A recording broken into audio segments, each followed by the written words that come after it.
En tout, 7 semaines d'audience ont été consacrées à la parole des victimes. 415 parties civiles ont témoigné à la barre. Leur parole a été vibrante, Karim le disait, parfois déchirante aussi. Bonjour Denis Péchanski et merci d'être sur France 24. Vous êtes historien, directeur de recherche au CNRS. Vous sortez ce livre avec notamment Laura Natiez et Cécile Auchard, 13 novembre, des témoignages, un récit. C'est paru chez Odile Jacob. C'est le témoignage de 1000 personnes, des verbatims, 1000 personnes, des victimes du 13 novembre 2015, mais pas que. Il y a aussi ceux et celles qui ont vécu de près cette soirée, les soignants, les policiers, les pompiers.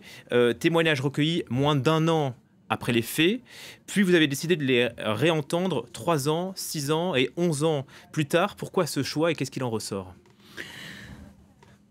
Ah, je ne vais pas vous dire ce qui peut ressortir de comparaison entre les différents moments, mais l'idée était bien de travailler sur la mémoire d'un événement traumatique et non pas sur l'événement lui-même, même si de fait le livre devient le livre de référence sur l'événement grâce au croisement de tous ces témoignages.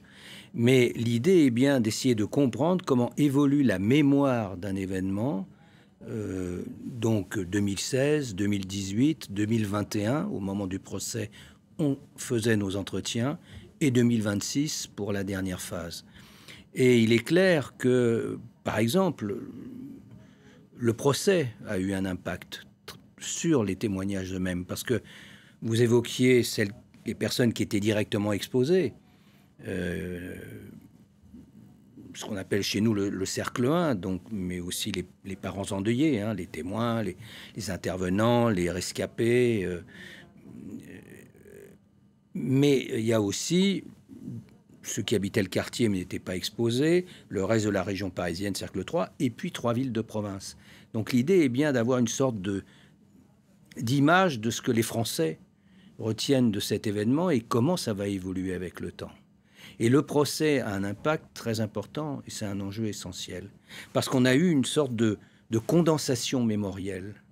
On s'est de plus en plus, depuis 2016, et on le voit bien parce qu'en parallèle, on interroge la population française avec le CREDOC, donc sur un échantillon représentatif, hein, comme on le fait avec les instituts de sondage, pour voir finalement comment évolue la mémoire collective de l'événement. Et on s'aperçoit que d'une part, de plus en plus, le 13 novembre s'impose par rapport aux autres événements terroristes depuis l'an 2000, et de plus en plus se concentre sur un lieu imprécis, Paris, quand on leur demande les lieux du 13 novembre, ou un lieu très précis, Bataclan. Et jusqu'en mai 2021, c'est notre dernier sondage, on a un effondrement des références aux terrasses et au Stade de France. Sauf que là, c'est la double peine.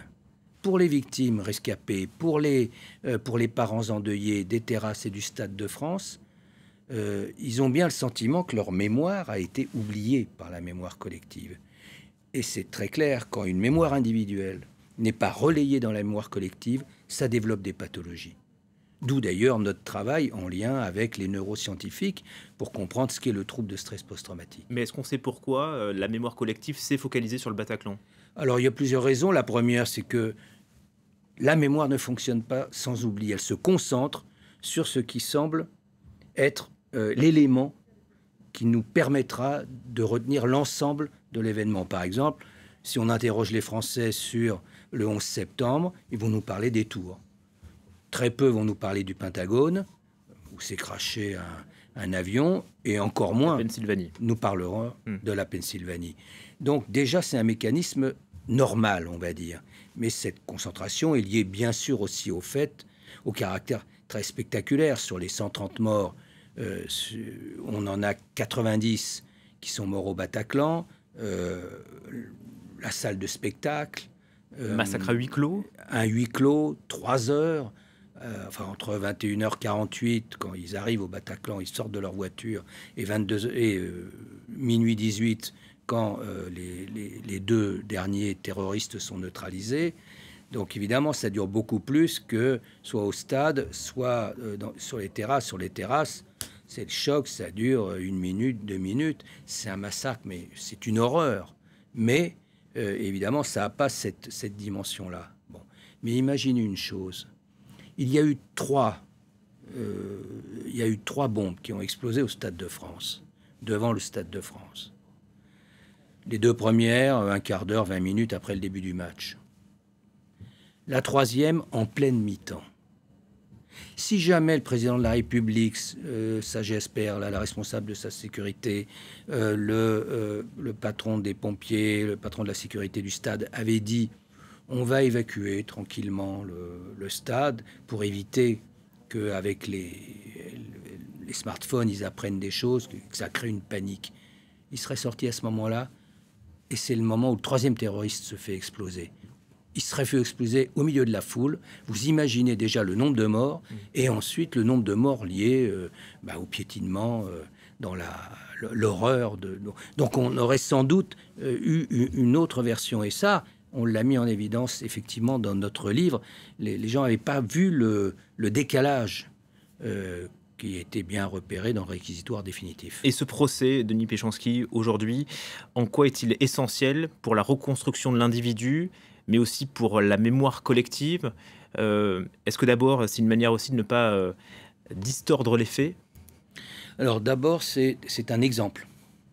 C'est-à-dire que c'est la victoire de la démocratie contre le totalitarisme, contre la barbarie. On a respecté les droits de la défense du début à la fin de la procédure, pas simplement pendant le procès. Et les avocats ont pu s'exprimer, les accusés ont pu s'exprimer, et au bout du bout, on verra ce que donnera le verdict, bien entendu, mais tout le monde a fait en sorte que ça se passe dans les règles de la démocratie. C'est une forme de leçon. Et ça, c'est très important. C'est l'honneur de la France. Oui, mais c'est pas simplement, on va pas dire la France, il y a d'autres pays qui pouvaient le faire. Les Américains n'ont pas mené de procès après le 11 septembre. C'est ça le problème. Il n'y a pas eu de procès après le 11 septembre. Ils l'ont joué à la cow-boy. C'est-à-dire qu'ils sont allés chercher les 5 organisateurs, en dehors de Bin Laden, mais ça, ils auraient eu du mal n'importe comment à l'avoir vivant. Mais les 5 organisateurs, ils sont allés les prendre au Pakistan. Ils les ont ramenés à Guantanamo.